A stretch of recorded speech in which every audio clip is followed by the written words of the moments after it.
I hope now that these issues are fixed. Let us hope and pray. Anyway, this is another installment.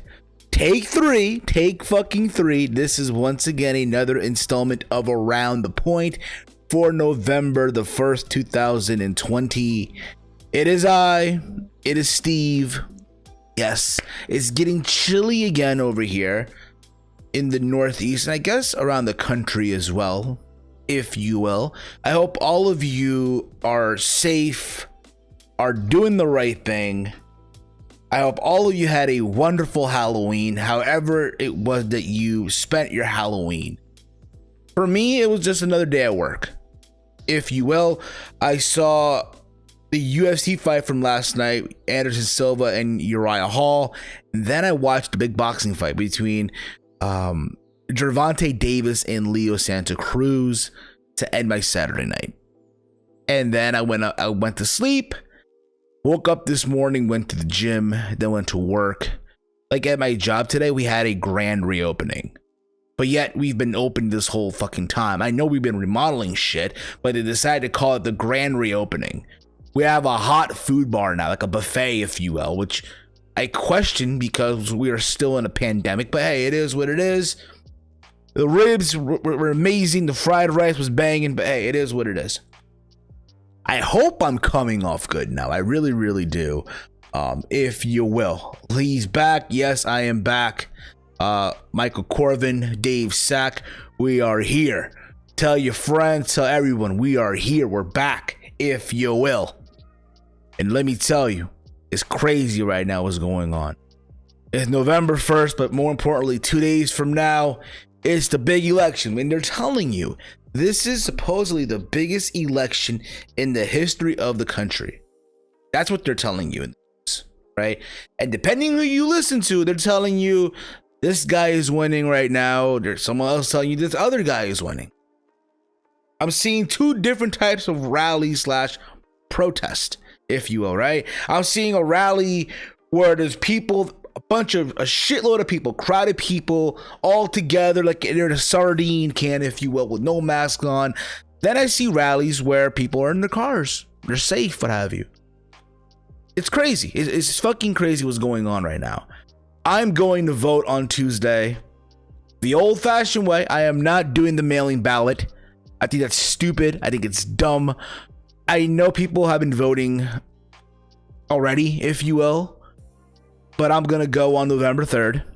The way I look at it too, right? Listen, if you're one of these fucks that goes to the mall and shop till they drop, if you're one of these fucks that goes on a Saturday night to the bar, to the nightclub, as dumb as that is, if you're one of these fucks that travels to, let's say, Miami or Las Vegas during this pandemic, right? There's no fucking reason why you can't vote on November 3rd in person. So that's what I'm doing. My bro's girlfriend made us chicken adobo a few weeks back. Was my first time I had it. Loved it. What's your quick thoughts on that dish? Chicken adobo? Adobo is like a seasoning rub. So there's that. I mean, adobo is like a marinade. My bad. It's like a fucking marinade, which is amazing, by the way. You let it rest for a while, a couple of days in the fruit. Like the longer you let it rest, the better the flavor, if you will, right? That's like every Hispanic like escape, if you will, to cook. Just throw some adobo and that's it. Boom, that's it. Not me. When I marinate chicken, I do. And I didn't want to make this into cooking. I really didn't want to, but fuck it, I'll do it anyway. Usually what I do is I'll do a little bit of pepper, some sugar, cinnamon. I'll throw in there some oregano, a hint of paprika. I'll throw in there like I'm just rambling on right now, right? I'll throw in there, if you want, a little bit of Coca-Cola. You can do orange juice if you want, but Coca-Cola is what I usually do. Lime, right? And I guess if you want to go a little extra mile, I guess some ají panca, if you will, ají amarillo. Peruvian condiments, right? And I'll just marinate that with the chickens, let it rest, and then I'll throw them into the oven. That's what I usually do, if you will, when I'm cooking. Vote for Venom Supreme. No, I'm voting for Bill Gluckman. Down with the bitches and hoes. That's what I'm voting for, if you will. I spent Halloween night early this morning at a bonfire hosted by a friend. That's awesome, Michael. That's fucking awesome. They say that about every presidential election every 4 years. That is true as well. But I will say what I have been enjoying is these bits on Saturday Night Live. They have been hilarious with the whole election. It's just fucking hilarious. Jim Carrey doing Joe Biden is just fucking hilarious. By the way, I don't know, is my mic coming out good? Because I did take out the grill right here, and now I have just this pop sock now on the mic. I did see this microphone on Amazon that I'm planning on getting, hopefully for the holidays, like that gift from me to me, if you will. That's the plan. And I saw this microphone. I seen reviews on it. It's a Shure. It's a Shure. I think it's the 7MB. I posted it on Twitter. I don't know if you guys saw it or not, but I posted this photo on Twitter. This is the mic that I'm planning on. The new mic I hope to get by the time we are into the new year. The Shure, the 7MV, the MV7. There you go. Microphone. This is the photo of it. That's the one I'm trying to get. Hopefully by the time we are into the new year, if you will. But that's enough about me. Again, election coming up. Vote for whoever we want to vote for. Whatever makes you happy. Again, I just hope, this is me, okay? No cap. And I've seen a lot of people on Twitter that have ended their friendships, right? Because of who people are voting for and shit like that. Don't be that person. It's dumb. Listen, I have friends, okay, that are on both sides of the spectrum. I got friends that are voting for Donald Trump. Yes, I do. And I have friends that are voting for sleepy Joe Biden. I'm sorry, Joe Biden. Okay? And those friends, and I said this a couple of weeks ago, those friends are also friends. I'll talk about my friends, that is, right? And we all get along fine.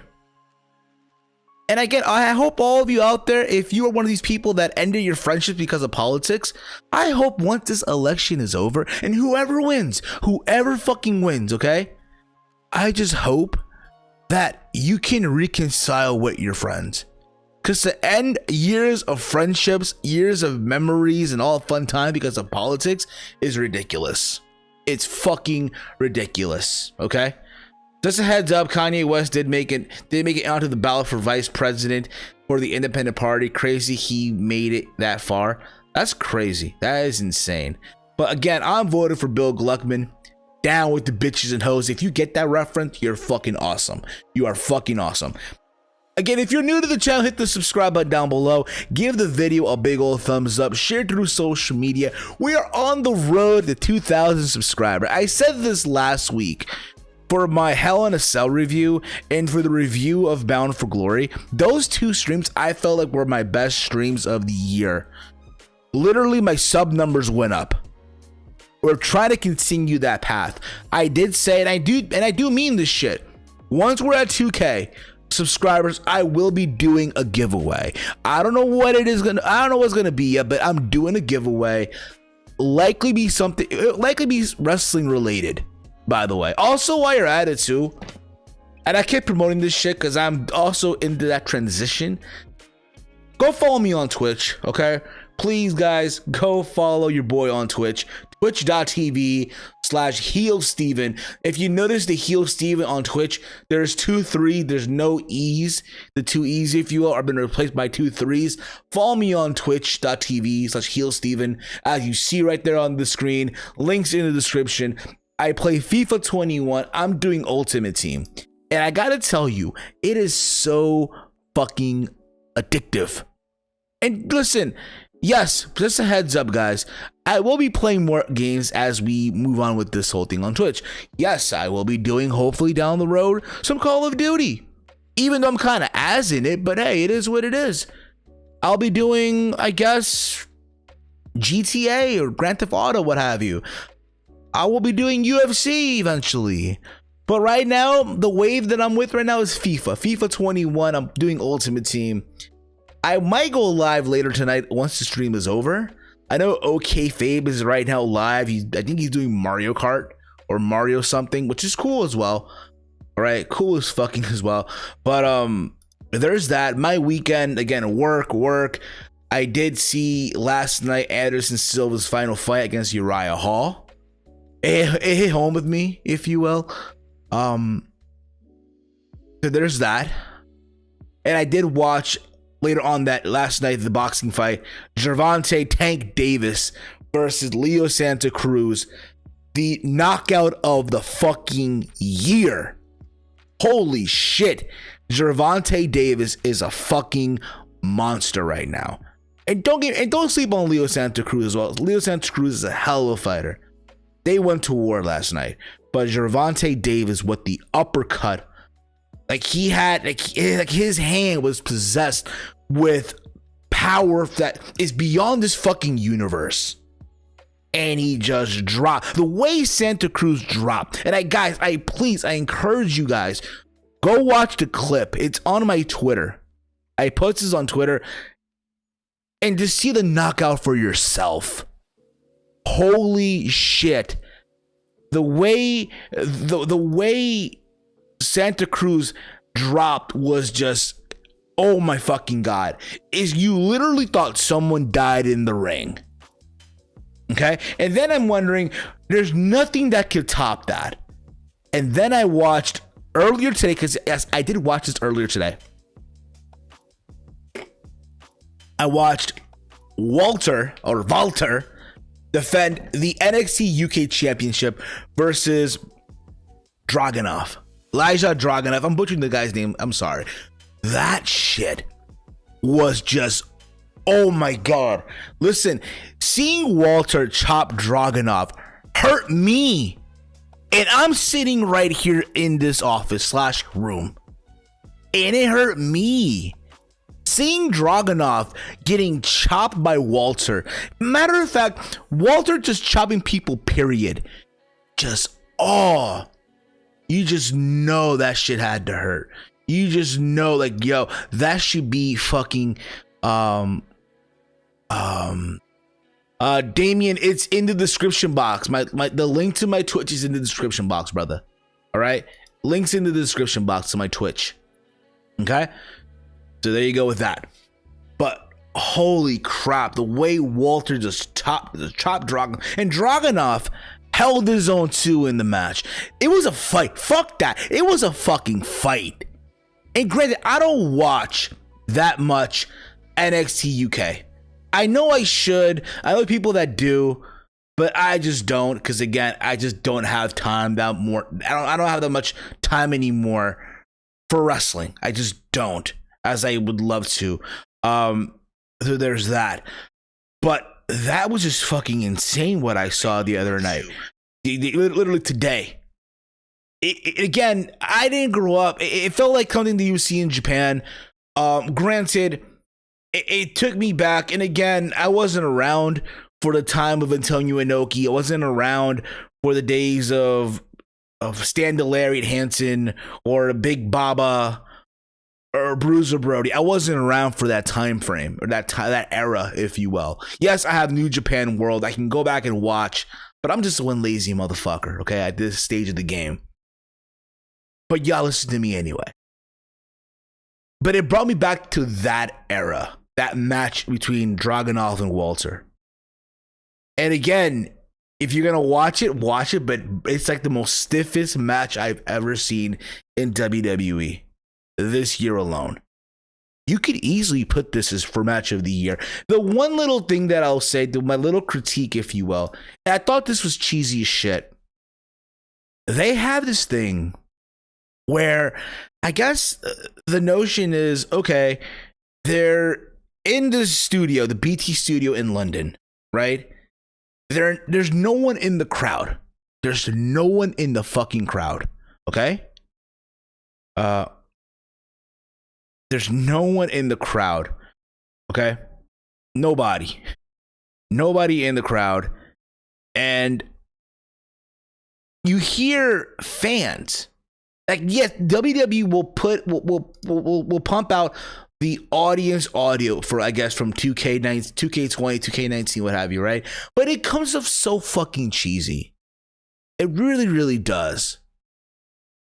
And they try to do the whole Thunderdome, I guess, effect with the crowd too. Like they had little screens pop up in the Titantron of the NXT UK studio, which came off cheesy as well because the screens are small. So there's that too. But the match itself was just fucking insane. And again, I really encourage you guys, whenever you get a chance, go give the match a watch. Also, what I saw, and it's really caught my attention, Jordan Devlin also made a return to NXT. NXT UK, that is, right? And he was wearing the NXT Cruiserweight Championship that he rightfully won at Worlds Collide a couple of months ago, back in the beginning of the year. Remember, he won that Fatal 4-Way, right? And yes, he was gone because of the pandemic, and also he's one of the people that were involved in the whole speaking out movement, but he's back. He's back in WWE, right? And he's rocking the championship that he never lost. And if you remember at NXT, they did this whole tournament where Santos Escobar won. They were originally going to call it the interim championship, but then they decided to just call him the Cruiserweight champion. So if you watch NXT, you think that, okay, Santos Escobar is a Cruiserweight champion, but yet here's Jordan Devlin, who never lost the championship, wearing the belt. Something has to give. And if you watch NXT, what was it, this week at Halloween Havoc, right? You saw Pete Dunne show up. You saw him show up, and he aligned himself with Pat McAfee and fucking Oni Lorcan and Danny Burch to take out Kyle O'Reilly. So it makes me believe, hey, if Pete Dunne can travel to the US from the UK, right? The travel ban is done, right? But he's able to do that, then there's not a doubt in my mind that Jordan Devlin is going to be making that move as well, making his way to the US. Because think about it, we're supposed to get that match. I want to see the match. I want to see Jordan Devlin versus Santos Escobar, a unification match for the championship. That needs to happen. Shut up and take my fucking money. That match needs to fucking happen. And no cap, it needs to fucking happen. Make it happen, WWE. Speaking of which, Pac is also making his way back to AEW. Apparently, we're going to hear from him this coming Wednesday on Dynamite. Again, I did record a Dynamite review. It's in the archives of the channel. If you have not yet gave it a watch, go give it a watch. It's in the archives again of this very channel. I encourage you guys to give that a listen to, a watch. I gave my thoughts on the entire episode of Dynamite. I did say on Wednesday I was going to do 2 reviews. I recorded my Dynamite review, and then I got to NXT. I went to the gym prior to recording the video. Right before I'm going to record NXT, I'm going to the gym, get the workout in, come back, shower, and then do the review. And I guess, yeah, I went so hard in the gym that The Rock clanging and banging on that treadmill, right? And I got so tired that I just literally, I got home, I showered, I ate, I played FIFA, and then I crashed. I'm like, and literally I woke up and it's like 3 a.m. I had to get ready for work. I'm like, oh shit, I forgot the NXT review. It is what it is. I'll talk about it on Sunday. Okay. Which, by the way, was going to do right now. Yes, I did hear about Matt Riddle. I'll talk about that once I talk about Monday Night Raw. So I did watch NXT as well, Halloween Havoc, which I thought was just fucking amazing. Okay. Just everything about it was just fucking amazing, if you will. We opened the and again, I like the fact that they did the whole Halloween gimmick, right? They had the pumpkin maybe in the entrance area with Gargano popped with a needle, what have you. So there was that too. But that was that. We did get the first, and again, I like the whole theme about it, the everything with the outside, the cemetery look and all that, which you really did need. Which, by the way, yes, Halloween Havoc beat Dynamite in the ratings this week. They beat them in the ratings. Let that sink in. Now, granted, you know, it's for now, but eventually, though, we'll see, you know, if NXT can continue that momentum, which I hope they do. The show kicked off with Gargano versus Damian Priest for the NXT North American Championship. Priest had literally a live performance entrance, which was very, very badass. I'm not gonna lie. Okay. The match, they did the whole thing with the spin the wheel, make the deal. A Devil's Playground match was basically, in other words, a false count anywhere, do what the fuck you want match, right?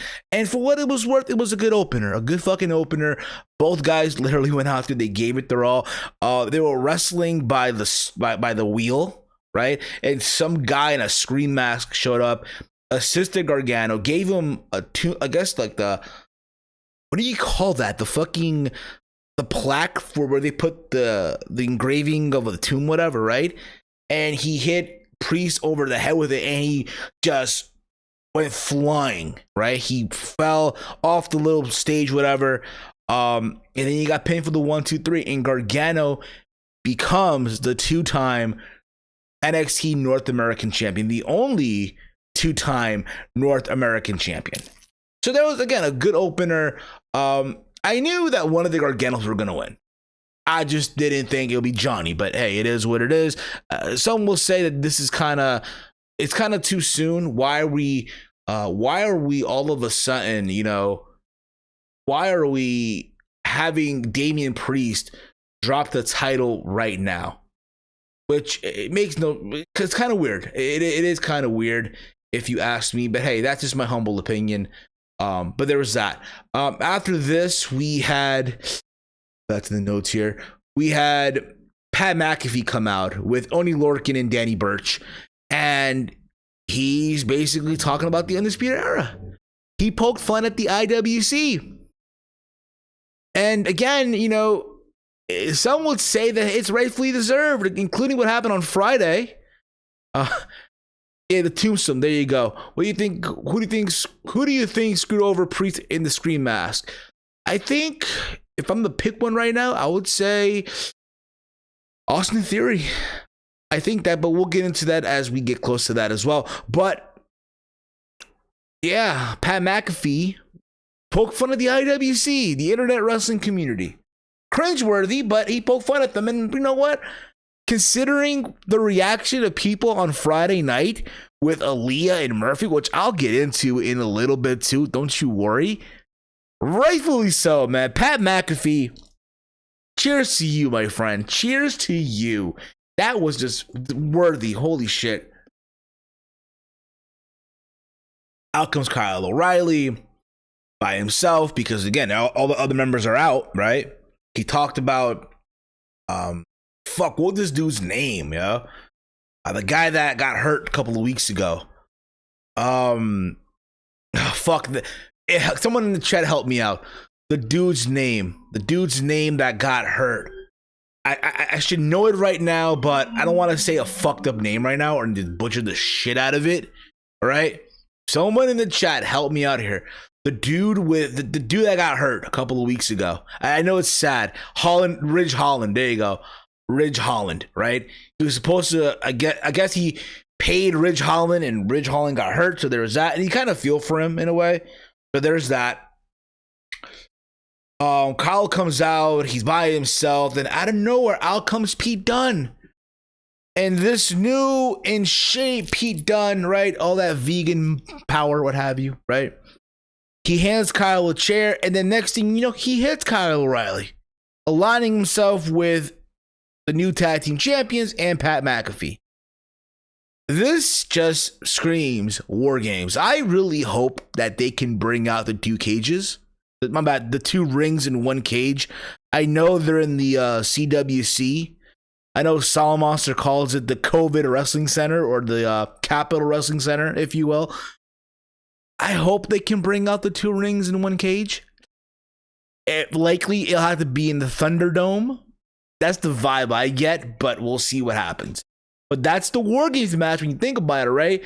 The members of the Undisputed Era will come back. There'll be baby faces challenging or going up against this other team, again, of Lorcan, of Birch, Pete Dunne, and I guess Pat McAfee. That's the vibe I get here, right? You look at the Undisputed Era, you have Adam Cole, Kyle O'Reilly, Bobby Fish, and Roderick Strong. So that's going to be it, I think. They could add, I guess they could each add one more person. But we'll see what happens. But that's the vibe I get, right? Do you think Aaliyah NXT is going to get a new name because they keep using Mysterios on TV? Likely, but then again, how do they spell Aaliyah on SmackDown? I don't know. We'll see. But likely, yeah, I wouldn't be surprised, if you will. We also had Santos Escobar beat Jake Atlas. The match was okay for what it was worth. Again, I like Santos Escobar. I think, again, he has a good run this far with the Cruiserweight title. But if you watch NXT UK and Jordan Devlin, again, I said this earlier at the beginning of the podcast, that's the match they have to make. Jordan Devlin and Santos Escobar for double titles, what have you, but it has to go down. That was the idea, right? Okay, you got to crown this interim champion. I know there's been a travel ban, right? But again, if Pete Dunne can make it to the US, there's no way you can't tell me that Jordan Devlin can either, right? And maybe they'll save it for a takeover, but we shall see, right? We shall see with that. Let's see here. What else happened on NXT notes here as well? Dexter Lumis and Cameron Grimes, right, in the Haunted House of Terror match. It's funny because Cameron Grimes was asking Regal, hey, I could take the loss. I don't got to wrestle here. Just put an L on my record. It's okay. And Regal insisted, so he had to wait outside. The van comes out. Out of the van comes Michael P.S. Hayes, Bad Street USA, which made no sense whatsoever when you think about it. Just random as shit. So there's that. I'm pretty sure he's going to go scout one of the young female talents, if you will. So there's that. Cameron Grimes gets in the van. They send him to the haunted house. And again, he's ready to shit himself. That's how scared he was. They made you believe that he was scared, right? And he played it off perfectly. He gets in the haunted house. He sees a referee. Hey, ref, how do you win the match? How do you win this shit? It's a zombie referee. And again, Loomis is literally behind him in the trail, trying to find him and shit. It was very, cinematic, horror film like. There's a moment where Grimes is in the bathroom. He sees a girl in the shower, so he thinks, and it ends up being a zombie. And then you see Cameron Grimes just running for his life, trying to get back to Full Sail. Right? I'm sorry, not Full Sail. The CWC, the Capital Wrestling Center. Eventually he makes it back, but then it becomes a regular match. And I felt like the beginning part was awesome, right? If you're into the cinematic shit. Made sense, it's Halloween, so fuck it, right? And if anyone's gonna pull this off, yes, Dexter Lumis was gonna pull this shit off, right? And then they have a match, which just felt like, if you will. Dexter Lumis used one of the female zombies and just threw it at Cameron Grimes. And eventually choked him out, and there was that. Cameron Grimes lost. But again, I like Cameron Grimes. It's funny because I liked him when he was in TNA as Trevor Lee. But he just felt bland to me in TNA. Yes, he was X Division champion, but he just felt bland. Bland as shit. But now he's in NXT. He's like, now he has a character. He has direction, which is awesome. Fucking awesome. Rhea Ripley defeated Raquel Gonzalez in a very good smash mouth match, if you will. Get back and forth. Eventually, Rhea did get the win. So there was that. And then we got the main event. Io Shirai versus Candice LeRae. And a spin the wheel, make the deal to TLS. Tables, ladders, and stairs. So they basically a ladder match, right? And these two women, holy fuck, just tore it down. I know I'm not the only podcaster / YouTuber that's going to say this, but NXT right now has the best women's division in every single aspect. Hands fucking down. No argument. No debating. No discussion here. That's facts. Fucking facts. If you will. Lumis is amazing. Absolutely. Absolutely. So where was I here? There's again this back and forth. Yes, we saw the return of the person with the Scream costume. Some people say it's Indy Hartwell. I don't know. I didn't see it, but you kind of get the idea. And then the spot, Candice is on the ladder. Io pulls her, right? And she falls the ladder. It looks like she landed on her knee first, and that just looked, But Io Shirai went. And again, I literally thought when he heard that Candice and Johnny are getting title rematches, right? That Candice would be the one walking out as champion. But I was wrong. But Halloween Havoc was fucking amazing. And again, if you're NXT, right, I get it. Yes, the irony, right? They did In Your House. They did the Great American Bash. They did Halloween Havoc, right? I am in favor of them doing these themed shows. I am in favor of it. I want to see, and we're gonna get War Games in a couple of weeks. I hope, right? I am in favor again of all these stipulation matches. Imagine they do World War III. The 3 rings, the battle royal, which is funny because a couple of weeks ago, like a month or so ago, right? I joined the awesome people over at True Heel Heats, and we reviewed WCW World War III 1995, and that was just the show as a whole was just brutal as shit to sit through and watch, right? And the whole concept behind the 3 rings, the battle royals, and all that stuff. Granted, they don't have that much of a roster to pull that off, but if just the attempt, right? Or Buckhouse Stampede, a lot of stuff that they could definitely try to redo, if you will. We'll see as all this goes down. But again, they beat Dynamite in the ratings. Reading the chat here as well. Ask questions. These. Heel Seth Rollins awful, not great in the heel face turn. I guess so. Your opinion on this week's possible murder mystery, which I'll get into in a bit as well. You think AEW will finally do the blood and guts same weekend as Royal Rumble next year? That is if they're able to. I mean, they could do it. I mean, it's Daly's place. Could they fit 2 rings in that building? I hope they could do it. But again, I know AEW's allowing crowds back into the building. It's just a matter of is the crowd. It's a matter of okay, the crowd that they're allowing is it a max capacity to do a War Games type of match? That is the question. I would hope, honest to God, if they could hold on to it till February when I'm supposed to go to an AEW show, because now I'm supposed to go in February of 2021. But again, we don't even know if by that time the pandemic will be done. We don't even fucking know. So it's up in the air right now. It's up in the fucking air. You think Aaliyah, I talked about this already, asked questions. These heel Seth Rollins, awful. Not great in the heel turn, need face turn. I guess so. The Impact ending was ridiculous. Ridiculous. I thought it was hilarious. I loved it. And here's why. Because that is TNA. That is such a TNA move. Now, I didn't watch Impact. I know I should have. It was the post Bound for Glory show, right? But I did watch the clips here and there. Again, I want to get back into Impact. I did say coming out of Slammiversary that I was going to watch Impact Wrestling. And I feel like I've let a lot of the TNA fans down. I really feel like I have.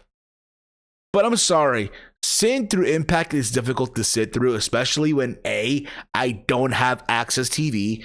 I have Twitch. I watch Impact through Twitch whenever I have the chance to watch Impact. And I'm sorry, Melissa Santos, I said this before and I'll say it again. Melissa Santos is nice to look at. She's beautiful. No one's denying that. However, her hosting skills on Twitch is god-awful. Impact Wrestling. Please, if you're going to have her host, I get it. She's nice to look at. So that's going to get eyeballs to watch. It's going to get clicks. I get that, right? Just train her how to work OBS.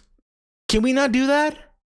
Seriously, can we not? Again, if you're Impact, how difficult is it to have her sit on her desk on a computer and run OBS? Or do it for her? Is it that difficult to get her a good webcam right, on Skype, and just you guys take care of the rest, but have her just sit there, look cute, which she's good at already as it is. Not have her be on her iPhone, right, in fucking portrait mode with shitty audio, and the stream is just glitching all over the fucking place. I'm sorry. No. And then top it all off, right? Top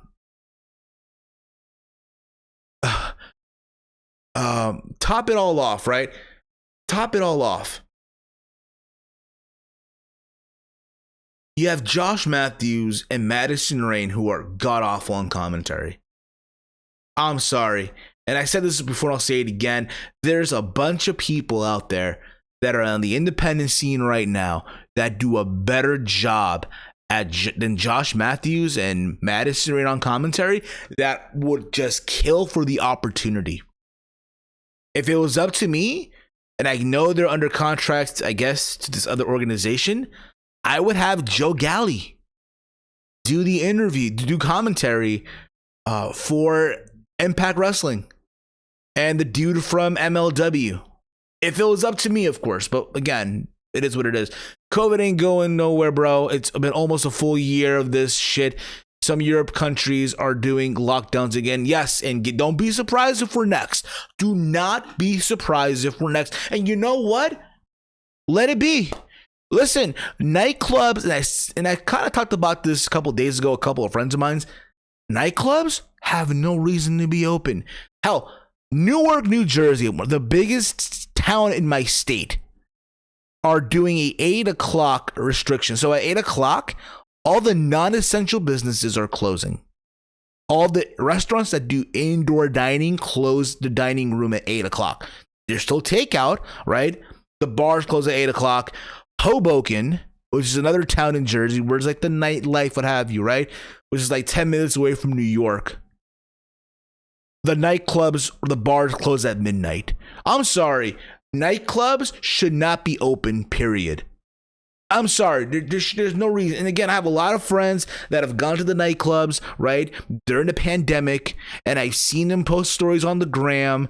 But I'm sorry. No, we do not need that right now. No. So again, if it happens, it happens. Ask questions. Are you going to end awful story? Questions are going to end awful storylines. Ray Seth. I don't know, dude. I have no fucking clue. I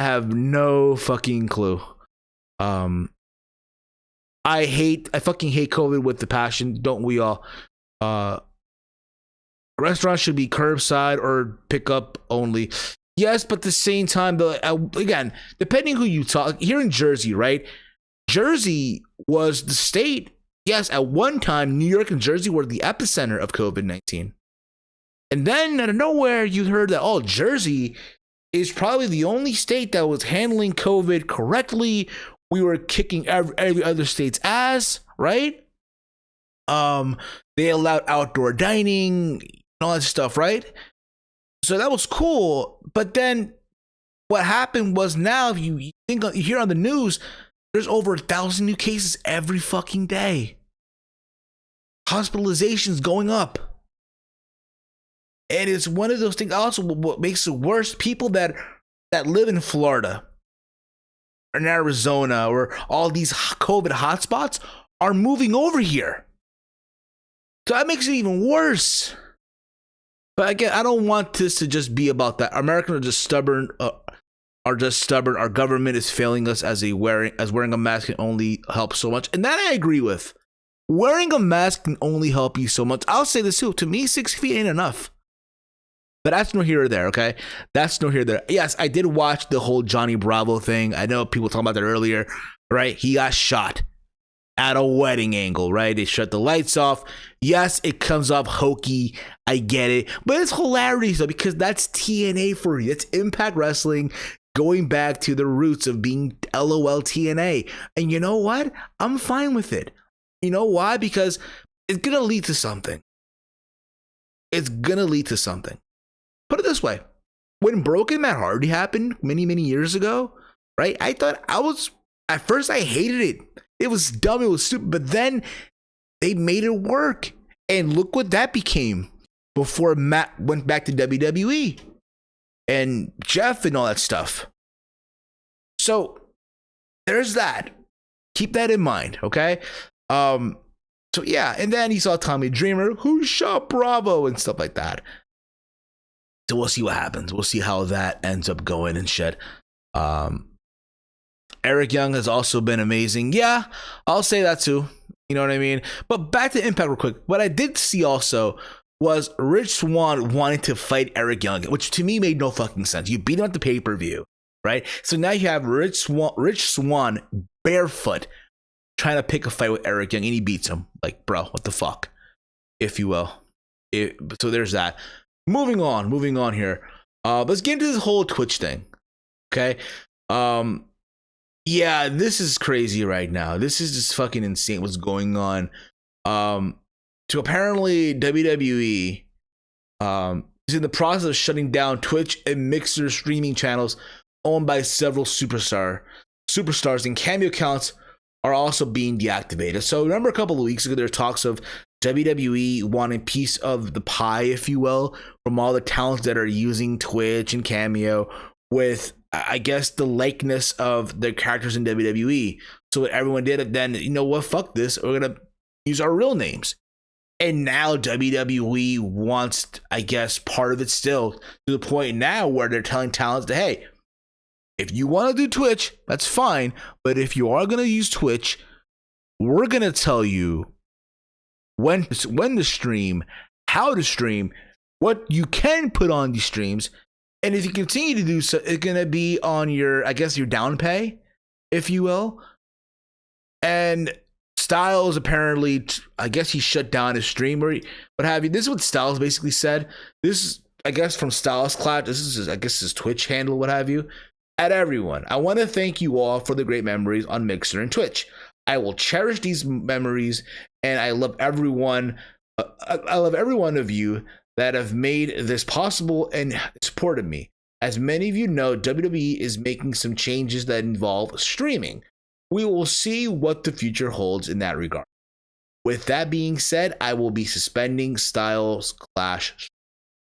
This isn't goodbye, but this is a see you sometime in the future. We will leave Discord open, but since it won't be monitored, we will be making changes. Chris and I will let you know what that looks like once we figure it out. If you see me in the arenas or wherever, be sure to let me know that you're part of that you're part of the phenomenal family. Again, this isn't the end, it's just a pause. Thank you again for the support. Mia Yim also posted on Twitter. Originally, she posted, tomorrow Jasmine Duke and I will be playing the Dark Pictures, little hashtag Little Hope. Cannot wait. Sub play tonight at 8 p.m. Eastern. Good channel, right? And then she, I guess, quote tweeted and said, sorry guys, no more stream for the time being. Thank you for making the past few difficult months manageable. It's not goodbye, it's see you later. And I guess the one that everyone's talking about is Paige. Paige found out about all of this shit in the middle of a stream. Now, granted, I am new to Twitch. And when I stream on Twitch, it's usually an hour, 90 minutes max. Paige goes on Twitch for like 8 to 9 hours, which is insane. I can't do that. I really, really can't. Granted, by the way, again, if you have not yet followed me on Twitch, twitch.tv/KeelSteven. Okay, links in the description box below. There's that. And she broke down saying she can't with this company no more. She broke her neck twice. She can't wrestle anymore. And that Twitch helped her. And I get that. And it sucks that WWE, Vince McMahon, is so much of an arrogant prick here. It is a fucked up move. It really, really is. Right? Yeah, okay, again, it's not like these talents, right, are doing anything bad, because they're not. They're not doing anything bad. But again, the fact that these talents are making money, making revenue, that's the part that pisses off WWE. They realize, oh my God, look at the revenue you can make off Twitch, off Cameo. We want part of that. And because we want part of that, we're going to fuck over all our talents. Even though, again, they're quote unquote independent contractors, right? How many times have you heard that over the years, right? Again, it's sad. It's fucking sad. But at the same time, though, all right? For everyone that's saying, oh, they need to step up and say something, that's true. Yes, I feel bad for everyone, but again, they need to speak up and do something about this. Take a stand. Granted, it's 6 people, right, that I can think of right now. Cesaro, Mia Yim, Zelina Vega, Aleister Black, right, and Paige and Styles, if I mentioned them before. You can take a stand. I know Paige is talking about unionizing, talking to a union people, what have you. That's up in the air right now too. I mean, again, this whole issue right now is still up in the air right now. There's nothing really definitive right now. I hope things do work out. Again, Vince, just let these guys twitch. They're not hurting anybody. They're not. So there's that too, if you will. Don't be surprised though on being the elite. Tomorrow they're gonna poke fun at this shit. You know they are. You know those fuckers are. I'm reading the comments here. As crazy as this Twitch thing is, it's WWE. I'm actually not surprised WWE hasn't set up plans to partner with similar companies or actually go to the lengths to start their own similar streaming company. This is screwed up. Which WWE superstars would you like to start OnlyFans? I don't even know that's even gonna happen, little fettuccine. Zelina started an OnlyFans, yes, but just non-nudes. That's another thing too, okay? That's another thing. If you're on OnlyFans, okay? And again, no judgment. I don't judge if you do OnlyFans, okay?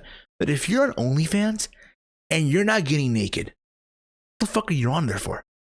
I am not gonna fork over $5 a month to just see you in some skimpy clothing. Nah, I want to see ass and tits.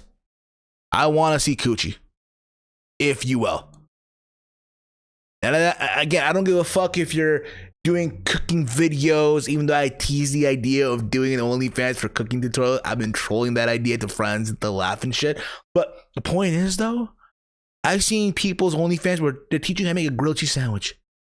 But I'm not even eating it. What the fuck? No. If you're not getting naked, don't go on OnlyFans. Simple as that. No naked, no nudes, no OnlyFans. So that's simple. That fucking simple. Okay?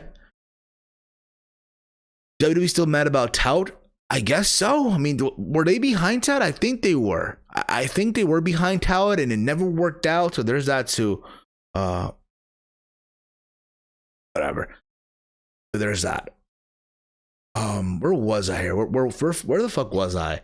But again, it's sad. It's a sad situation. I hope things really do work out, especially for someone like Paige, again, who can't even wrestle anymore, right? Who's been through so much already, right? It sucks. And again, this was her peace. This was her happiness, and that's taken away now. It looks like. But we'll see what happens. We'll see, if you will. I thought of doing a feet OnlyFans. Oh, hell no, bruh. Hell no. Moving on. Speaking of Vince McMahon, apparently Vince McMahon is getting a big budget Netflix docuseries. Vince McMahon, yes, is coming to Netflix, ladies and gentlemen. New Chief Revenue Officer Nick Khan announced on WWE's third quarter earnings call Thursday that the company has sold a groundbreaking deal with Netflix for a multi-part documentary on the life of the McMahon family, or man, right? Vince, that right? WWE's chairman and CEO. In quote here, by groundbreaking, I mean one of the highest budgeted docs in Netflix history, Khan said. Bill Simmons, as previously mentioned, will executive produce. Chris Smith, the amazing director of Netflix Fire Festival documentary, will direct and produce alongside WWE Studio. No other details on the project were given. Simmons also worked on the HBO 2018 Andre the Giant documentary that featured interviews with McMahon. The 75-year-old McMahon has fully run WWE, previously the WWF, since purchasing the company from his father, Vince Sr. in 1982. He turned the regional promotion into a $1 billion and publicly traded business. McMahon, who in recent years moved away from an on-screen role in WWE, is currently worth around $17 billion. Here's the thing about it, okay? The idea that it's going to be a big budgeted Netflix series, which I'm for. The idea of Vince needs to take a step back whenever he is on TV and look like he has slept in days. I mean, if you watched the episode of SmackDown a couple of weeks ago, where he told Adam Pearce to put on that funny suit, whatever, right, to deliver news to Bray Wyatt, right, at the Firefly Funhouse, Vince looked old as shit. And that's not the Vince that I knew when I was a kid, if you will. But that's another story. But the idea of them doing a docu-series on Vince, I hope it's like a 3-part thing. That's what I'm hoping for. Like 3 seasons, if you will. Season 1, it needs to be about his early life, his childhood. Now, granted, because it's WWE Studios, because it's Vince McMahon, they're going to probably leave out a lot of shit, which is what I can expect. But I want to see Vince's childhood and all that stuff. The early days, if you will, of Vince McMahon. That's what I want to see, more importantly, in this whole docu-series. But we'll see. Again, it's to be interesting to see. So budgeted, too, by the way. So there's that. Vince needs to take a step back. I've said that already. Why does Vince have the money? Why does Miz have the Money Bank briefcase? Also, what a waste. Yeah, I mean, think about it, right? Miz holding the case, Orton's WWE champion 10 years ago, the same scenario. Which, by the way, let's talk about Monday Night Raw. Yeah, let's talk about Monday Night Raw. Oh my God. What a show. What a fucking show. Coming out of Hell in a Cell. So they also started Survivor Series, which, by the way, this year it's only gonna be Raw versus SmackDown. You ain't seen the Story Scandal on there, no, but likely it'll probably be on Dark Side of the Ring. That show was awful Monday. Yeah, it really was. It really, really was. So this year's Survivor Series is brand warfare. Even though, and I love how they say it. I think it was fuck, what's this commentator's name? Todd something. Fucking hell. Tom Phillips, right? I love how on commentary, it's the only time of the year it's Raw versus SmackDown, which, have we not seen a multi-branded battle royal a couple of weeks ago with the women?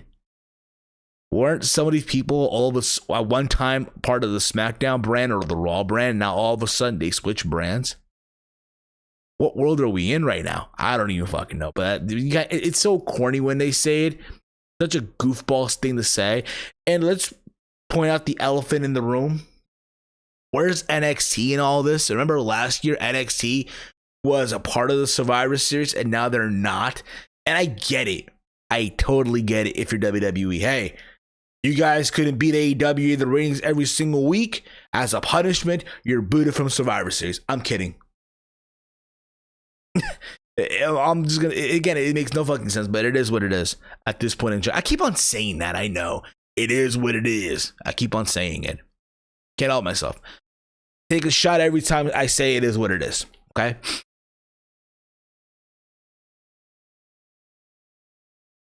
So there's that. So Orton is not WWE champion.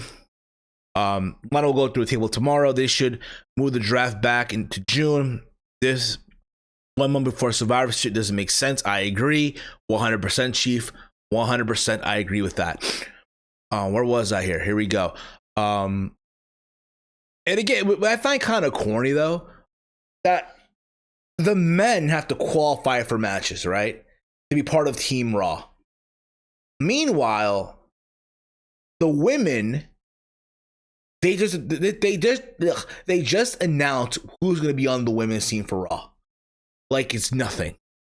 But the last member has to do a battle royal. So on the women's side of Raw, it's Shayna Baszler, Nia Jax, Mandy Rose, and Dana Brooke, and Lana, who won a fatal 4-way, what have you, right? Yeah, made no fucking sense, but it is what it is on that.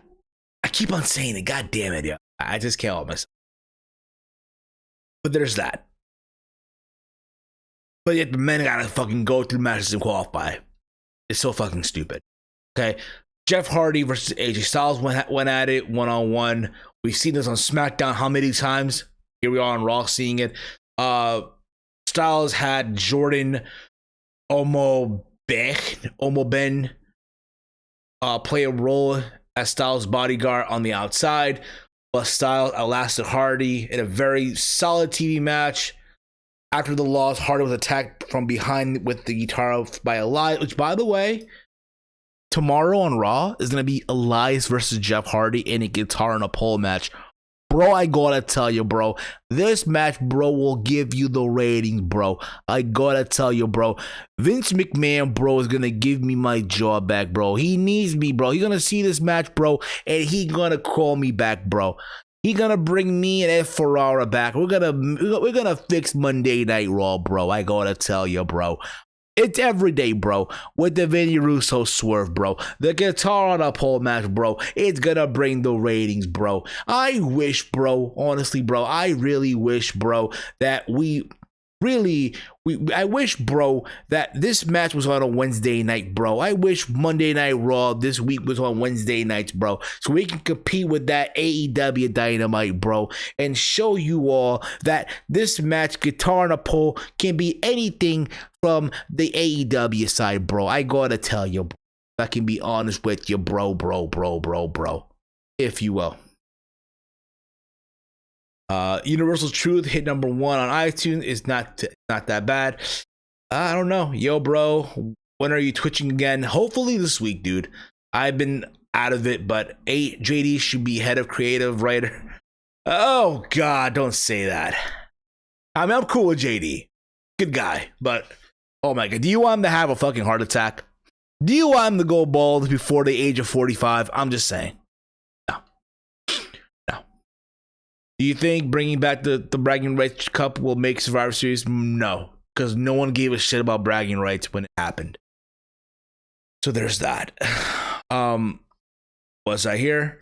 Also, you had the Lucha House Party of Lince Dorado and Grand Metalik beat Drew Gulak and Akira Tozawa. After Dorado hit Gulak with a crossbody early in the match, R-Truth made his way to the ringside, and Tozawa nearly pinned him to win the belt. In the going chaos with all the match, competitor trying to win the 24/7 title, Dorado hit a crossbody on Gulak when Truth ducked, allowing him to score the pin and win the tag match. So there was that. Again, no one gives a fuck about the 24/7 title no more, but there's that. We had backstage Nia Jax and Shayna trying to confront Adam Pearce about Team Raw's women's side and shit. They both thought they should be captain. They both thought they were captain. They had a list. Whatever. We had the second Survivor Series qualified match. Keith Lee and Elias going at it. Elias got the win. Hit the spirit bomb after the match. Jeff Hardy hit. Not even. Elias got distracted, right? So there's that too. Jeff Hardy's music hit, distracting Elias, allowing the lead hit the spirit bomb for the win. After the match, Hardy attacked Elias from behind, hitting him with a guitar to return the favor. So there you go with that. The Hurt Business beat Retribution in an 8-man elimination tag because Mustafa Ali hit, I think it was Shelton Benjamin with a steel chair. So there you go. Yeah. At this point in juncture, Retribution, I don't know. I just don't know right now. Drew McIntyre beat The Miz with the pinfall after the Claymore. The match was a product of Miz and Morrison interrupting McIntyre's show opening promo with the new Money in the Bank, taunting McIntyre up for his title loss. Morrison tried to help Miz through the match, but McIntyre was simply too much in the end. So there's that. I did mention already the Raw team for the women's was already revealed. There you go. That Lacey Evans lost. I bet Lana beat Lacey Evans, Peyton Royce, and Nikki Cross, and then got put through a fucking table. And then we had Sheamus going at it with Sheamus versus Riddle, right? Sheamus got the win. I thought it was probably the best match on the night. I know people now are upset that Riddle is now Riddle, no longer Matt Riddle. I mean, yes, it's stupid, but at the same time, Matt Riddle allegedly is cool with it, right? I guess per the Observer, the reason why, because WWE doesn't want people to go on Google and Google search Matt Riddle and have all these lawsuits pop up. As corny and dumb as that may sound, if you will, but that's the reason. It's dumb as all hell, but now he's Riddle. Listen, Matt Riddle, or Riddle, whatever the fuck you want to call him, is not the first nor the last of people who have a name change. It's happened over the years, and as time goes on, you get accustomed to it, right? Remember Alexander Rusev? He became Rusev, and time went on, he just called him Rusev, right? Antonio Cesaro became Cesaro. As time went on, you got used to it. Big E Langston became Big E, and look how that turned out for him, right? Mustafa Ali was Ali for a bit, then became Mustafa Ali again. Elias Samson became Elias. So it's gonna happen. So there's that. There's that. So yeah. After this, we had what did we have after this? The Firefly Funhouse, right? With Alexa Bliss and Bray, and I guess Alexa fed some tea to Wrangling Rabbit that turned him into some weird shit. So there's that too. We had a moment of bliss with Randy Orton, and just the taunts of Alexa talking about Orton burning the house down and shit with the Fiend. Then Drew comes out. They start brawling. You see Alexa just laughing her ass off as this is happening. And then the lights go out and the Fiend shows up. And it's funny because Orton is like the smartest guy in the room. The Fiend is behind him. He doesn't turn around, but he knows the Fiend's behind him. So he runs forward instead of running back and fights with Drew. And it's funny because they're fighting and the Fiend is still on stage watching all this happen. And that's how you close Monday Night Raw. So there was that. Again, Raw was just awful. Just god awful. Reading the comments here. Worst name change ever. Andrade. Almost all Andrade, yeah. A little House of Horrors match. Bray needs to take a break. I've lost interest in the character. You're not the only one, man. You're not the only one. Believe it or not. You really, really are not. Let's get into SmackDown. Because, oh my God. Now listen, I didn't watch SmackDown like everyone else did. I was at work, so there was that. What I did see though, let me see here. I can just go back here, right? See here. That shit at. Where's fuck? Whatever. Let me see the SmackDown results, right? Let me find them real quick. Let me see here. The SmackDown result. Because again, I didn't watch SmackDown. I did not watch it at all. So there's that. Keep that in mind, okay? But what I did see was Jey Uso finally acknowledge Roman Reigns as head of the table, as I guess the tribal chief, if you will. Finally acknowledges him, right? It took him a while, but he finally did. Even though beginning of the show, he talks about how he hates Roman Reigns and what he's become and stuff. And it's funny because I saw this thing on Twitter where someone made it like a cinematic effect, and oh my God, it was crazy. So there's that. I know they also had Survivor Series qualifying matches too. See here. Let me see. God damn it, yo. So you had, and I'm assuming this is part of the qualifying, right? You had Kevin Owens and Dolph Ziggler going at it, and eventually Kevin Owens got the win. Bobby Roode was there too, so I guess Kevin Owens is now part of Team SmackDown, right? So there's that too. Bianca Belair, Billie Kay, and Natalya went at it as well, and I guess Bianca Belair is now part of the Survivor Series team for the women's. There's that. Murphy offered an apology, leading to Seth Rollins going at it, right? Going at it with Murphy. Mysterio comes out, or Dominic comes out and shit. And keep this in mind, I know a lot of people got so mad when they found out, I guess, that Aaliyah loves Buddy Murphy, right? And then the kiss happened. And this is how I know that the IWC is so virgins, if you will.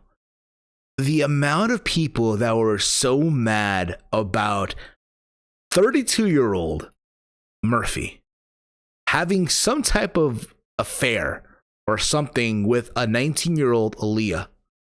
Now, mind you, Aaliyah looks beautiful. I'm not going to deny that.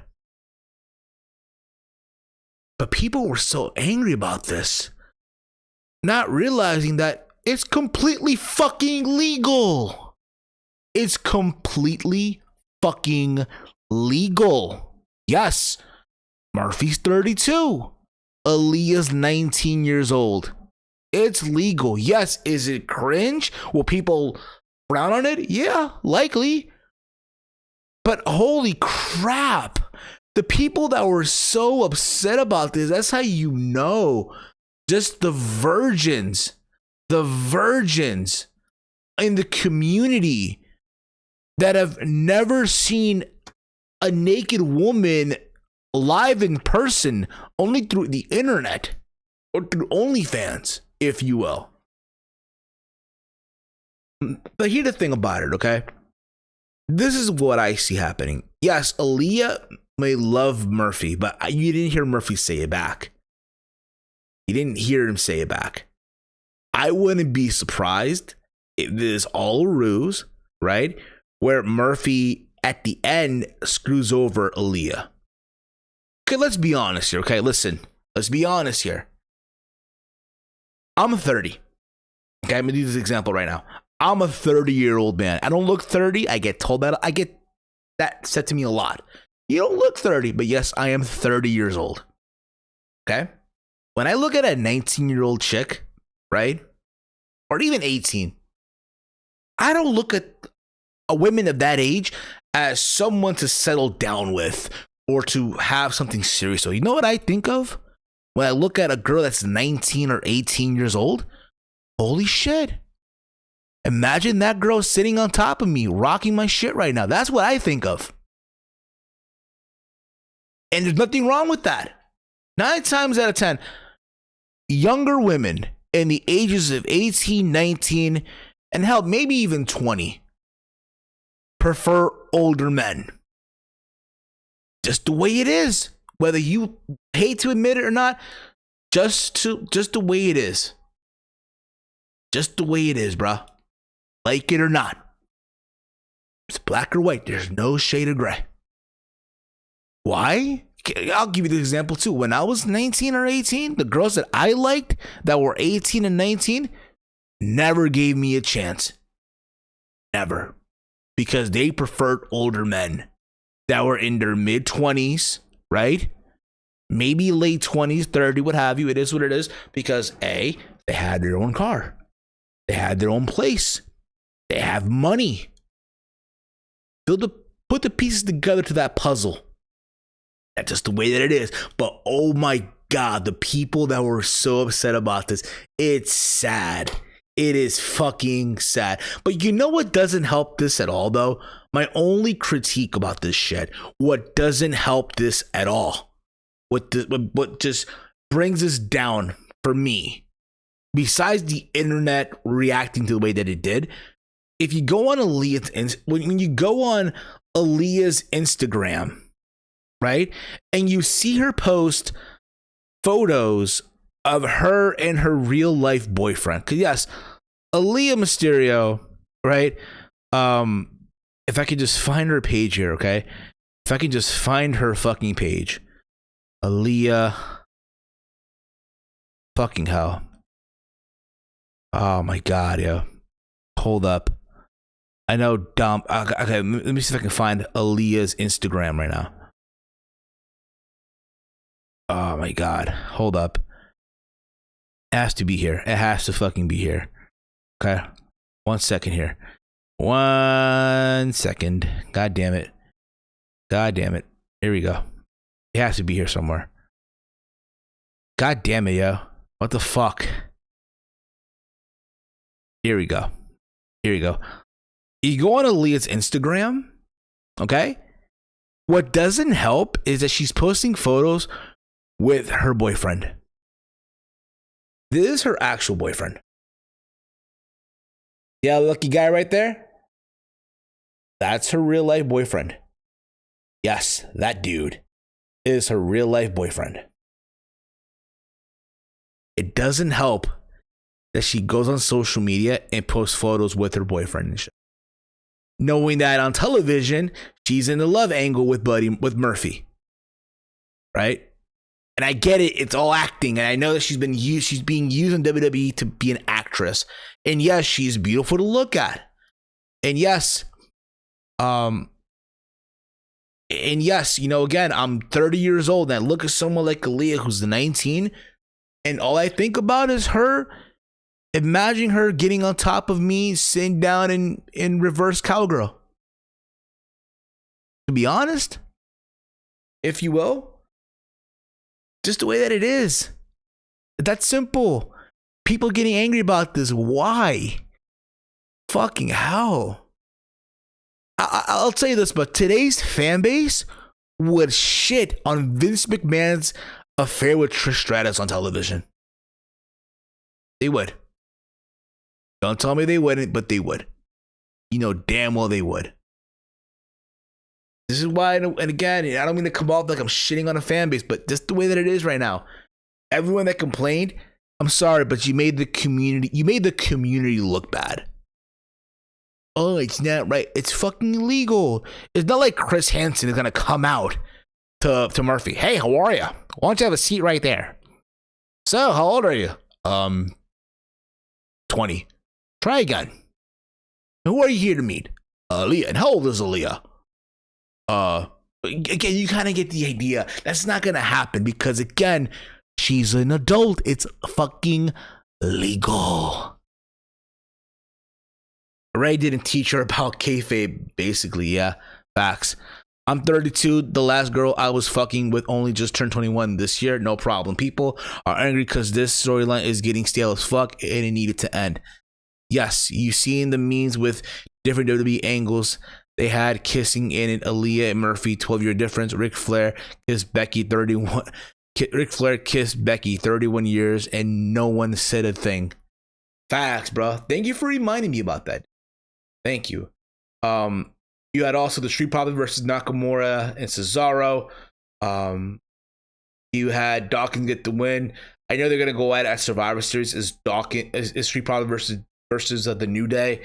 You had Daniel Bryan and Jey Uso going at it too.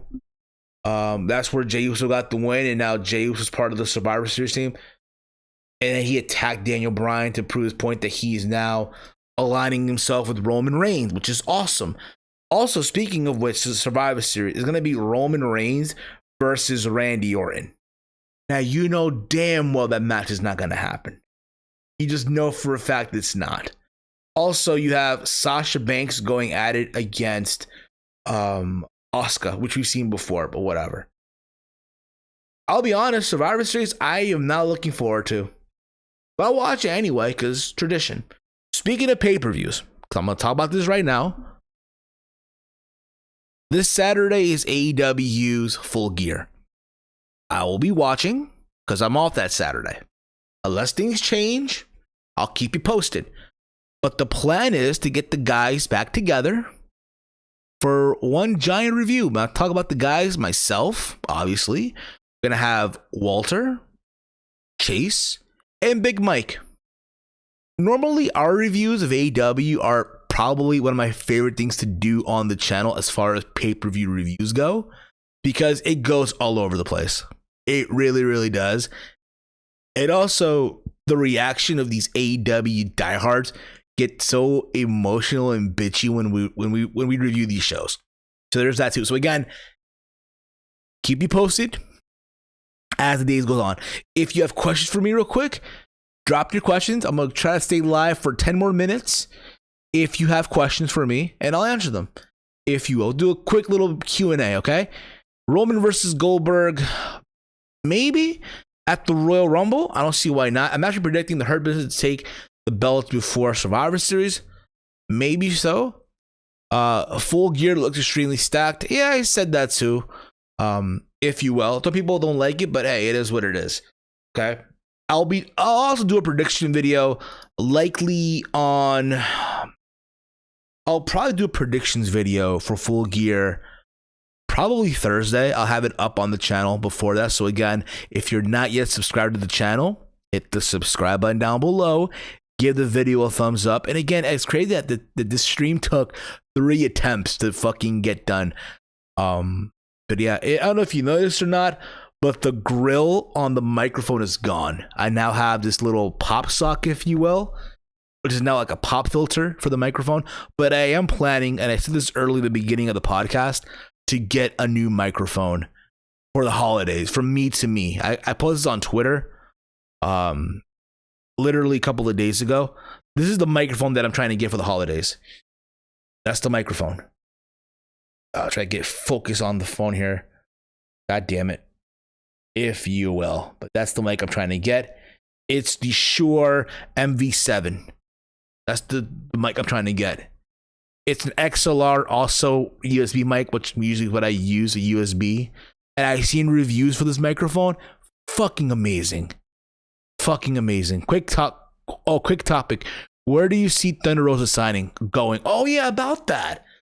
So Thunder Rosa posted these videos on the internet a couple of days ago, teasing where she's going because she did lose the NWA Women's title. I did talk about this on the Dynamite review as well. I said, hey, let her rock. Let her go where she wants to go. I hate this notion of fans going on Twitter and telling wrestlers where to go. I hate that. If you're one of these fans and you do that, I just think you're a fucking dork. Play it in simple. But there's been reports now saying that per Billy Corgan, that she is locked to a deal till 2021. Now, granted, that's a couple of months from now, obviously, right? So we'll see where she ends up going. The way I look at it, right? I wouldn't be surprised if WWE throws a shitload of money at her to be at NXT, what have you, right? Even though the women's division is already stacked, and you think about it, right? Imagine Thunder Rosa going to NXT. What matches you can do? Thunder Rosa versus Candice LeRae. Thunder Rosa versus Io Shirai. Sign me up. Candice LeRae, Io Shirai versus Rhea Ripley, if she's still there, of course, right? Thunder Rosa versus Dakota Kai. Thunder Rosa versus Ember Moon is another one. Hell, even if Raw, like Thunder Rosa versus Asuka, which I'm sure they've done before in Stardom. Thunder Rosa versus Becky when she comes back. Thunder Rosa versus Charlotte. Thunder Rosa versus Sasha. Thunder Rosa versus Bayley. Thunder Rosa versus, yeah, that's Bianca Belair. Now, granted, if you're AEW, right? Yeah, try to get her to sign, because again, let's be real about it. AEW's women's division is shit. Complete, utter shit. And they need women. They really, really do. To really fix that division up. Because I'm sorry. Oh yeah, Shotzi, Toni Storm, Naomi as well. Cause let's be real about it, yo. I said this before, and I'm gonna say it again. I said this a couple of seconds ago on this podcast. AEW's women's division is shit. They have some good talent, but the rest just do not belong on television. That's just my humble opinion, right? I know there were talks of them trying to bring in Tessa Blanchard as well, which I always said if Tessa were to go somewhere, it'd probably be AEW, but I don't know either. We'll see. I mean, if WWE can pull this off and bring in Tessa and Thunder Rosa, that'll be crazy. That'll be insane. But we'll see. We'll fucking see. Worst women's division in wrestling, AEW's right now. Sorry, it is what it is. I know, again, all the AEW fans are going to be sad when I say that. But I mean, there's no lie there, though. There's no fake news. I got to tell you, there's no fake news right now, bro. I got to tell you, if you will. So there's that. I'm hoping to get back on Twitch. See here, what the hell? I'm hoping to get on Twitch hopefully this week or maybe later today. Who knows, really, depending how things go out, but that's the plan. I've been playing a lot of Ultimate Team, like I mentioned before. So there's that also. And again, I'm addicted to it. It's fucking addictive as all hell. I should have done this years ago, but hey, I'm doing it now. It's better late than never.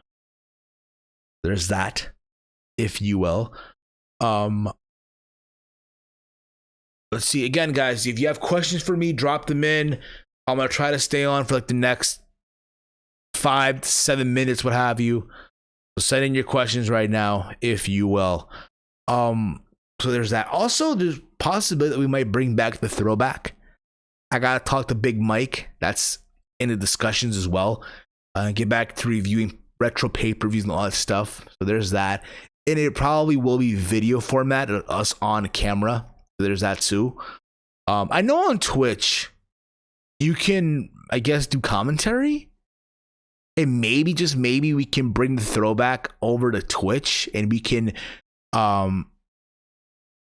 commentate during these shows. That's also the possibility we can do on Twitch.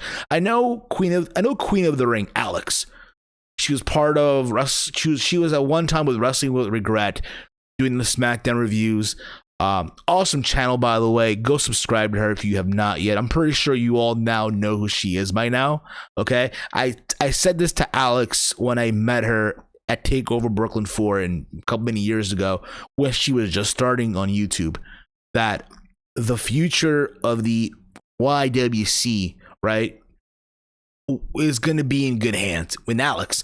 And I am happy to know that time proved me right. I am happy about that. She was able to work with Brian Zane of Wrestling with Regret, doing the SmackDown reviews. She participated in the Quizlemanias, I believe, also with the likes of the guys over, I want to say, Parts of Known, with the guys who were one time with Cultaholics, I think it was. Not Cultaholics. Fuck, who's this dude's name? I know he was in a lot of shit a couple of years ago.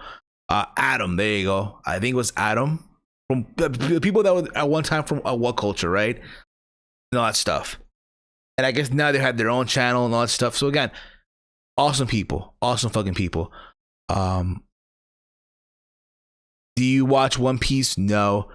Did you pick up a PS5? I am planning on, hopefully down the road. Hey Heel, thanks for showing me that ghetto Heel Steve in that video, LOL. Yeah, man.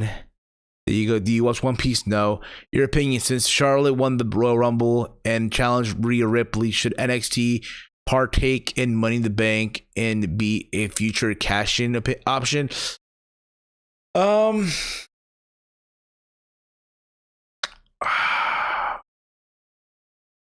Should it be?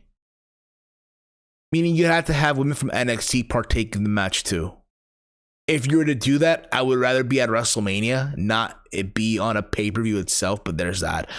It's like a yes or no answer. Who would win in a fight, Ghetto Heel Steven or Sean's View Entertainment? See, I cringe at that question. And here's why. Many, many, many years ago, when I was, quote unquote, Ghetto Heel Steven, right? Whip your fucking low life sacks of shit. Nope, goddamn, stay back, Steve, stay back. Sorry. What I did there? You see what I did there? So many, many, many moons ago, Ghetto Heel Steven, right? And again, I rewatched some of the old videos that I did when I started on the platform, if you will. And I'm not going to lie to you guys, it's cringeworthy. As someone now that's 30 years old, I cringe watching some of my old shit. So, to make a long story short, back when I started, I challenged Sean to a fight, and it went nowhere. And the other thing too, I see a lot of these YouTubers still to this very fucking day trying to call him out and what have you, right? I'm sorry, but these YouTubers that are doing that, they're just dick chase. They're just dick riding right now. Yes, they are dick riding right now. Trying to get clicks, trying to get clout, trying to get views. Because let's be real about it, yes. And I can't complain before anyone says, and I get, okay, I know what everyone will say. Easy for you to say, you did the same thing too. Yes, I did. But back then, it worked. Back then, the YWC, the community, was hot. Drama back then was fire. And I'm not saying drama today doesn't work. Yes, it does work. And people will watch those videos. But try to have those people try to watch your wrestling videos. How will that work out? See how that works out for you. It doesn't. It fucking doesn't. Okay? But to answer your question though, who will win between me and I guess the alter ego heel Steven of me? Ghetto heel Steven versus Sean's View? Come on, bruh. Really? Come on. No it'll be not even close, bro. Come on. I love you, Sean. I hope honest and again, no cap. I hope everything is well with him. I wish nothing but peace, success, and all that stuff. I know he's a father now and all that stuff. So again, nothing but respect. Nothing but respect, if you will. Oh, by the way, I recently watched Sean View Entertainment is a clickbaiting idiot. Hey man, it is what it is. Do you think the Young Bucks heel turn is working? Yes and no. I think I think here's the thing. Look, here's the deal. Good talents. No one's denying that. When they were on the indies, to watch them wrestle was fun. I ain't gonna lie to you. I've been to some of these shows where they wrestle in Ring of Honor, and it was fun as shit. Now that they're executive vice presidents, right? They're in this multi-million-dollar company that's AEW, right? Owned by the Khans, right? You realize that them doing promos is just the bleeding shits. I think it's Matt now rocking a fucking earring in his ear, and now all of a sudden, ugh, bro. I don't even think it's a fucking piercing. I think it's one of those magnet clip-ons and shit. That's what I think, and I hope that I'm wrong on that. And again, I look forward to seeing this FTR and the Young Bucks match, but after that, what's next? It's over with. It's over. It's done. But yeah, they aren't heels. Yeah, there you go. Who should be the first women to join either the Hurt Business or the Undisputed Era? Hurt Business, I would say Naomi. Undisputed Era. Here's the thing, I feel like that faction, this is the last thing they're gonna do, I think. And then eventually they're gonna move to the main roster. That's the vibe I get. See.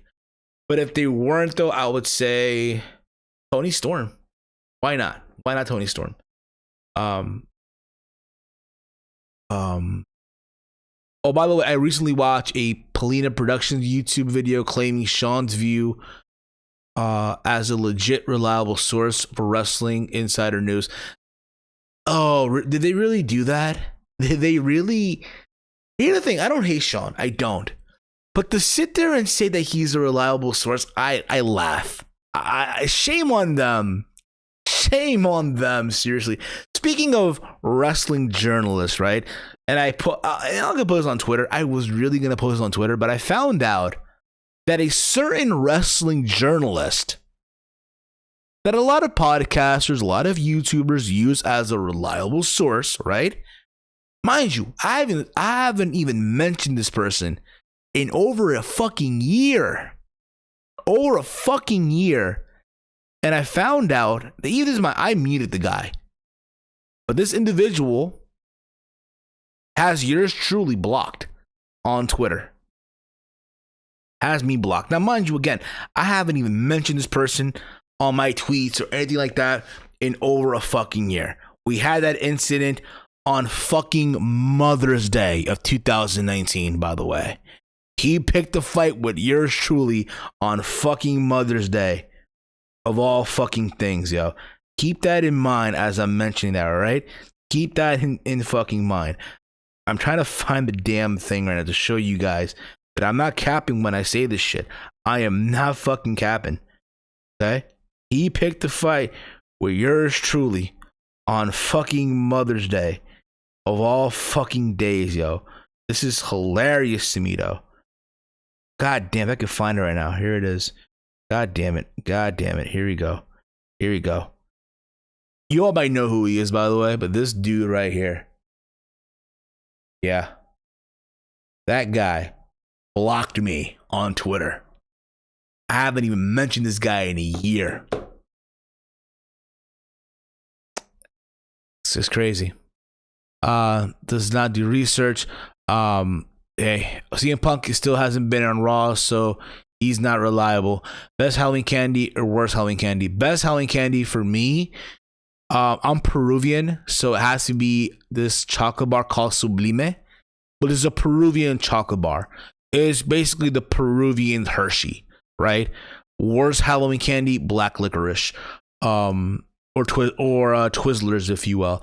Hey Heel, can you please bring back cooking videos with the arroz chaufa? Is delicious.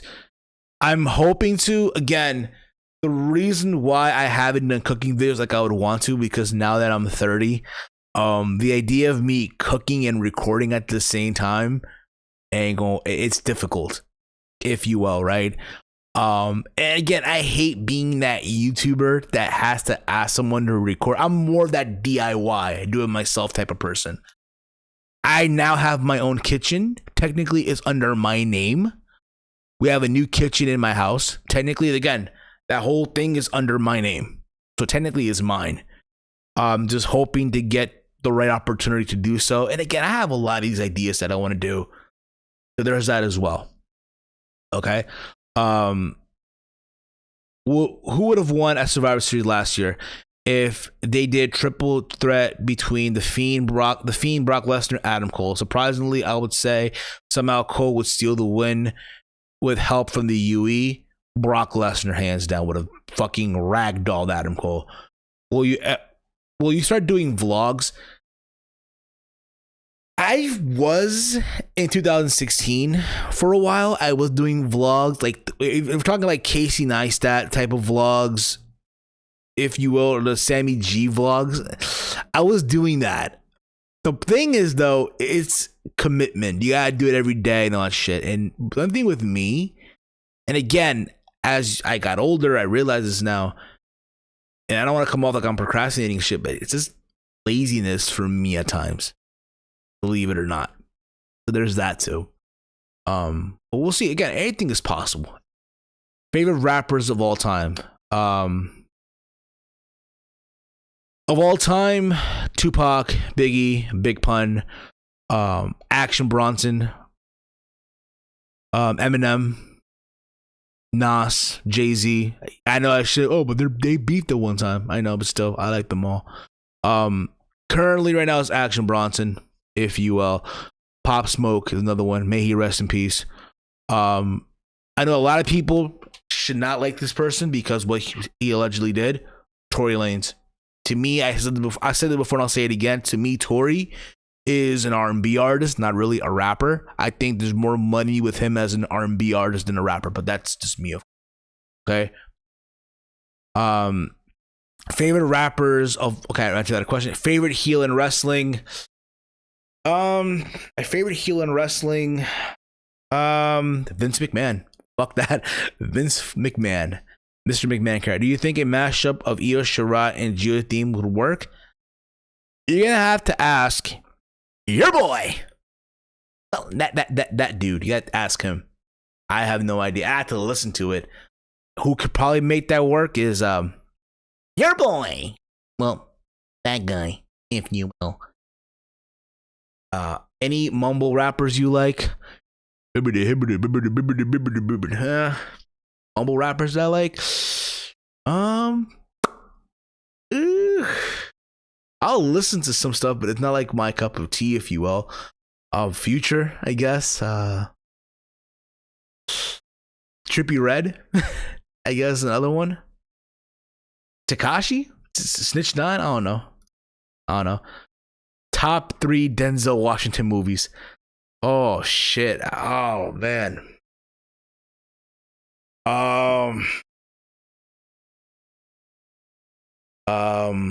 Top 3 Denzel Washington. I can't even think of some top of the head right now. Remember the Titans? I can pay that one right now. I remember seeing that when I was a kid. That's all I could just come up with right now. Shit. Shame on me. Do you see Tony Khan getting involved into the business? He's already involved though. He's already involved, isn't he? Isn't he already like a fucking president of AEW? Oh, as far as, do you mean as far as him wrestling though? I mean, maybe down the road. I mean, didn't he do a stunner on like backstage on it, like once Dynamite went off the air? Thoughts on Eddie Kingston? Good promo. Arguably one of the best promos in the business today. He's challenging Jon Moxley, which is like but we'll see what happens.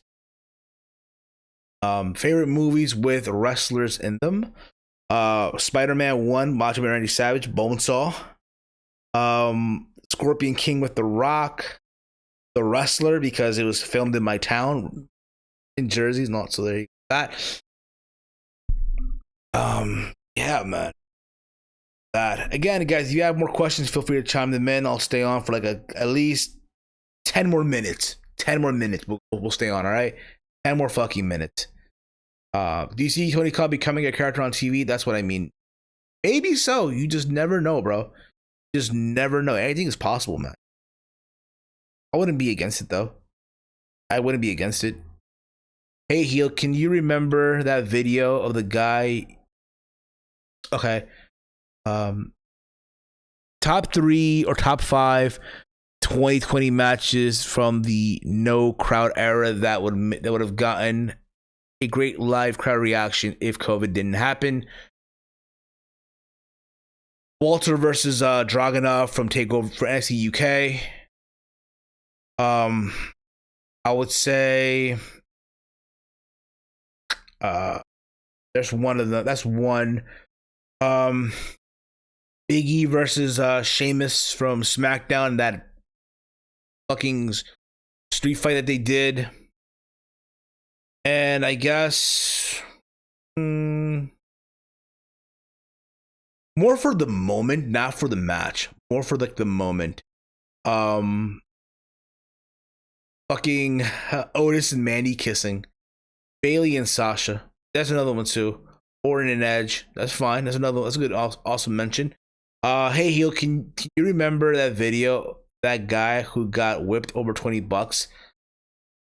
I think because his dad owed someone money and they had the kid, I guess in a way to pay back, they whipped him butt naked. I remember that was years ago. You know, it's funny though. I remember many years ago, I did a video on my original Mr. 908 Steven channel, and this shit got me terminated from YouTube. I did a video and I talked about the two girls giving a blowjob on the subway, right? And I talked about it in the video, and it got so many views, and it got like over 1,000 hits. And for me at that time, that was a big deal. Oh yes, awesome! I was such a fucking right. And next thing you know, my channel got terminated. And I was tight, like, bruh, 100 subs down the fucking drain. And at that time, I thought 100 subs was a big deal. And don't get me wrong, it is a big deal. It is. When you start, it's a fucking big deal. Any milestone is a fucking big deal. And then you go up and go up and you go up and your numbers grow. This is the way that it is. Think about it, okay? Just the way that it fucking is. So there's that, Sue. She was popping out. If you will. If you fucking will see what's let's see what's happening right now. What's fucking happening? Talk to me. Talk to me. Talk to me. Talk to me. I see my mouse is now a little charged a little bit. Had to recharge it up a little bit. Again, guys, if you have questions, drop them in. Top 5 Halloween movies. I'm not really a horror movie guy. I'm really not. I got friends that are into it, if you will, and they'll watch and all that stuff, and that's their thing. They're into that type of shit. I'm just not really into it. Never really was, to be honest. So there's that. Yeah, by the way, guys, you guys are in my Instagram stories. So there's that. Podcasting mode. There you go. Yes, I just put you guys on my Instagram story. Not sure if you're a fan of powdered drinks like Crystal Life. I've had it before. If so, have you tried the Starburst or Skittle powdered drinks? No. 0 sugar, but tastes like better than Kool-Aid. Kool-Aid is... I grew up on Kool-Aid. So, never that. Worst flavors of Gatorade? Believe it or not, lime, fruit punch, and orange. And here's the thing. I don't hate them. Just that when I was a kid, growing up Hispanic, growing up Peruvian, if you will, right? When my father would buy Gatorade, that's all he would buy. Fruit punch, lime, or orange. That's it. And again, I would tell my dad, hey, buy me the blue flavor. Buy me different flavors. But again, he would just buy me the fruit punch, the lime, or the orange. That's it. It's like growing up Peruvian or growing up Hispanic. When your mom says, hey, I bought chicken from the supermarket, what she means is she bought drumsticks. I remember during my time in culinary school, I remember I went to the supermarket and I bought chicken breasts and chicken thighs because I love cooking with chicken thighs. I just love it. Right? And when my mom checked the bags, right? She's like, what the fuck is this?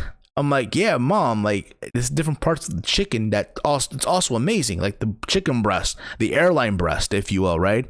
Which is, oh, bro, it gives flavor to the chicken breast because it still has that bone, gives it flavor, right? So there's that too. Cucumber Gatorade was the worst flavor ever. That too.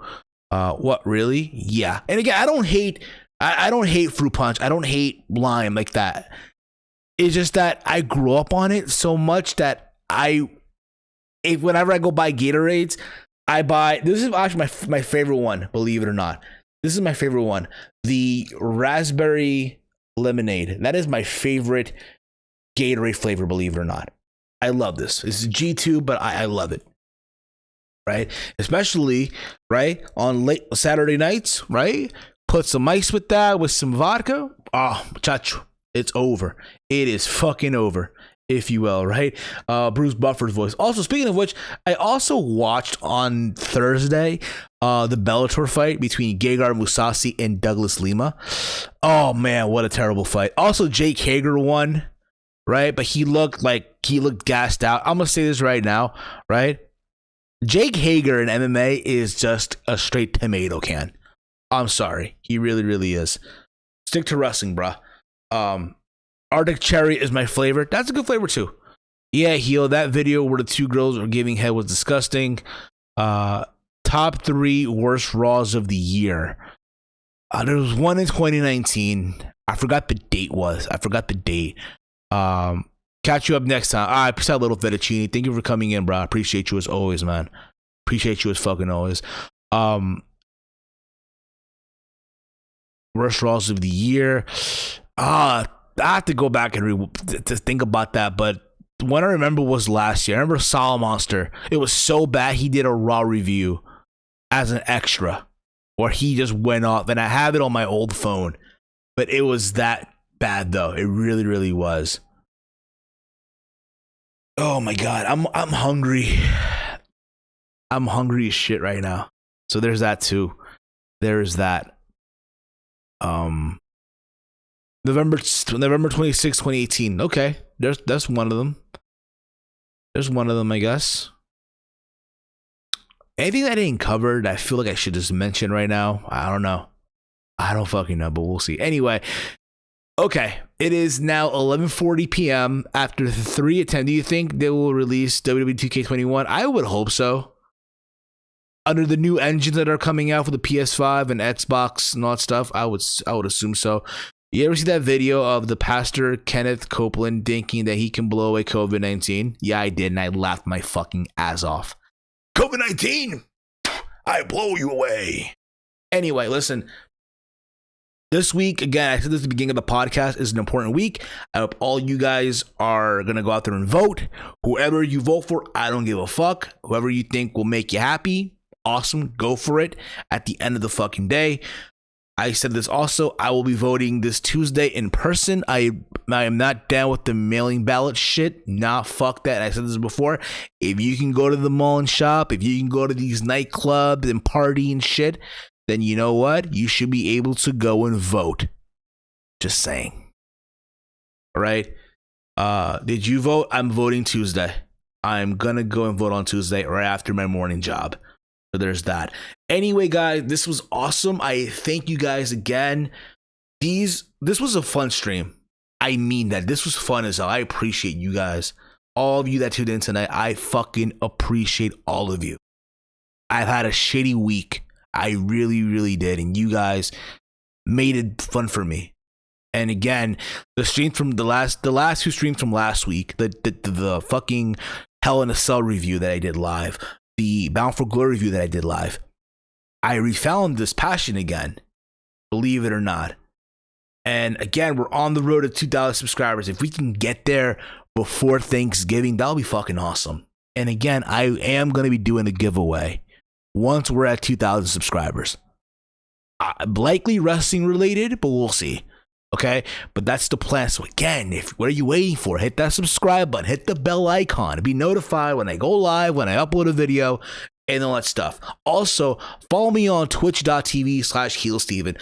I am likely to go live on Twitch this week. Maybe, just maybe, once the stream is over with, I'll be on Twitch for a little bit. I'm trying to become a Twitch affiliate, trying to get to 50 followers. We're almost there too. So again, hit the follow button over on Twitch. Links in the description box below. All right. I'll be playing FIFA 21. I'm doing a lot of Ultimate Team. My record right now, for those of you that are asking, my record on Ultimate Team right now is 47 wins and 21 losses. So there's that too. Okay. There's that. If Kanye somehow wins the election, I'm done with politics until I'm 50. I think. Thank you for being back. Thank you for bringing back Gail Hill Steven for one night. Thanks. Well, look here, you low life sack of shit. Bruh, calm the fuck down, bruh. Calm the fuck down. Sorry. See what I did there? Anyway, guys, thank you all for tuning in today. You guys are always just fun as shit. I love you guys as always. With that being said, guys, I am Steve. Follow me on Twitter at HeelSteven. Links in the description box, all that fun stuff. Also, follow me on Instagram. All right, so you can see the story that I posted, the photo of all you guys in the live chat, all that fun stuff. Again, you guys are awesome as shit. As always, hate, comment, and subscribe. I am Steve, and this has been another installment of Around the Point. I'll see you guys next week for the Dynamite review, for the Full Gear review, and we'll see what else. But this has been Around the Point.